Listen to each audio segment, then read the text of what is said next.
Hello and welcome to another fun-filled edition of Adam's Music Box. Now, I'm sometimes asked, and this was even before I started this channel, what is the ultimate progressive rock band of all time? And the answer is that there isn't one, there are many, the same way that that's true for just about any genre. But if you really wanted to say to yourself and to others, what is the quintessential progressive rock band? Because they had all of the both positive and negative stereotypes of progressive rock. I would say that would have to be Yes. Now, luckily, all of the positive stereotypes have to do with the music. All of the negative ones are really the comical ones that have to do with the personnel and the things that went on around the band. So much so that lead singer John Anderson has said that when he first saw Spinal Tap, when Yes were on tour, he invited the other guys to go out and see it with him again because he said, guys, this is us. They're making fun of us. When reality, Spinal Tap was a mixture of many major rock bands of the 70s and early 80s, but it surely could have been Yes. But let's before we get to more fun and games, let's go to the music. Now, what is Yes music? Let's talk about it in metaphysical terms. It's very affirmative, and that's why the name Yes actually really applies well to the music. There's some music that is very deep and thick and heavy that you want to listen to in a dark room whilst dressed like a character from Tolkien. But Yes has so much musical sophistication, but unlike a lot of their prog rock peers, they generally went to the lighter side of things in terms of they didn't want to bring you down, they wanted to lift you up.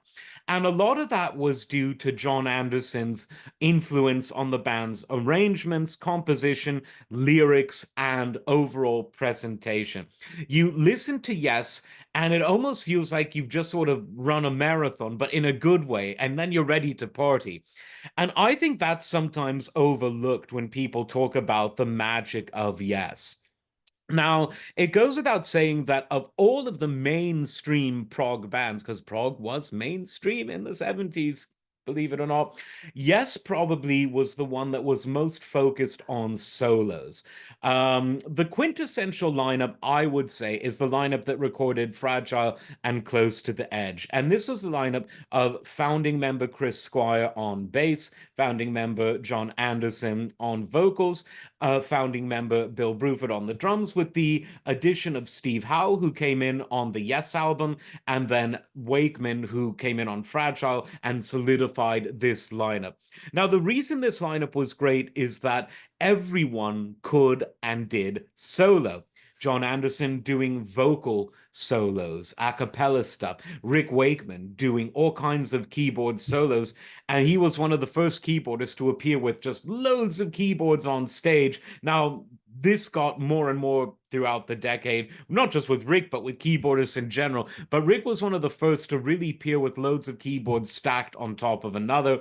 There was Steve Howe, an anomaly and a trailblazer of guitar, one of the best guitar players ever, a man who was sort of on the one hand, very much of the old school, of the folk school, of the jazz school, kind of Wes Montgomery meets Chet Atkins, but on steroids. I would say on crack, but Steve is such a gentleman. I don't think he'd want me to refer to his guitar playing like that. He's the guy who took his very famous Gibson ES that he still loves and cherishes, and he would buy a plane ticket for it. He didn't want to stow it down below. He wanted to sit next to it.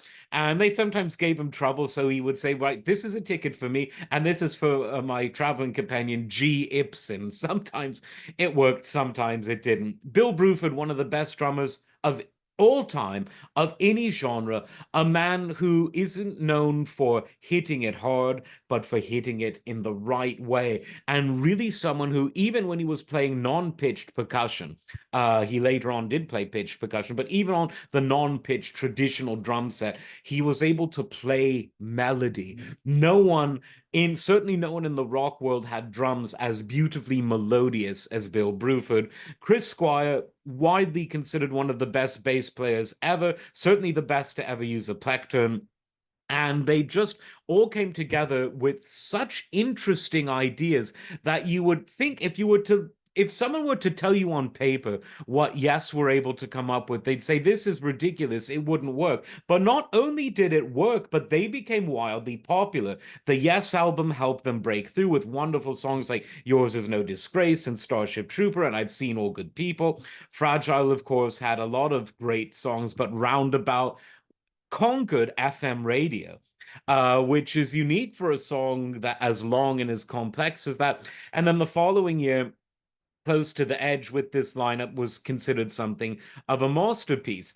And then we get to where it all gets rather silly, as Monty Python would say, because the lineups kept coming and going. So Rick Wakeman left, Patrick Moraz of Refugee, which was the leftovers of The Nice after Keith Emerson had left to form ELP. If it's getting a bit confusing, that's part of the spinal tappiness of this reality. And Patrick Moraz was a great keyboardist in his own right, but he was Franco-Swiss and didn't play well with others. So on This Week in 77, an album that was well known for Rick Wakeman rejoining the band hit it big. This was, of course, Going for the One. And did I mention that after Close to the Edge, Bill Bruford left? I could go on because if you think this is the most complicated aspect of the many lineup changes of Yes, you've got another thing coming. But through all of it, there was something surprisingly Yes-like. And I think most of that is due to John Anderson, even though, to be fair, an Anderson free album called Drama from 1980 was still very good. Steve Howe was on it, Chris Squire was on it, Alan White, who replaced Bill Bruford, was on it, and Jeff Downes from the Buggles and Trevor Horn from the Buggles were on it.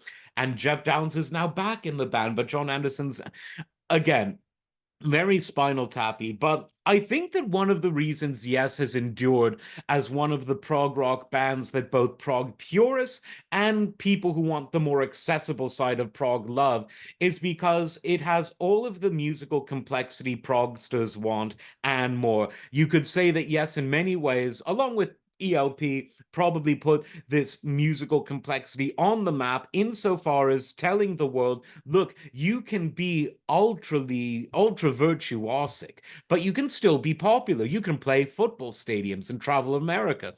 And I really think that in Yes's case, it's because the music is really happy.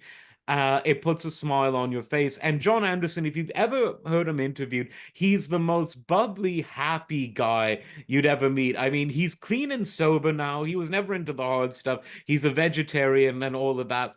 But if you see him, you just think, whatever drugs he's on, which is none, I want those because he's just a really happy guy. And the music was just so captured by that wonderful essence.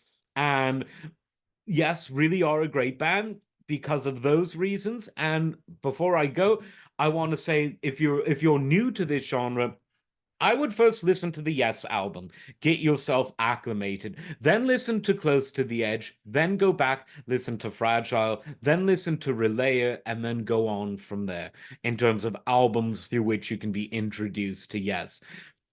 I honestly think also Yes holds up today better than a lot of bands from that era because while they musically took themselves seriously and frankly lyrically too, the happiness of it all makes it more timeless, where stuff that was sort of dark and brooding might not always make it in eras when people want music for the escapism of a pick-me-up rather than the escapism of Into the Forest, if you will. Just something to think about and just say yes. Like, subscribe. We will see you next time. Take care.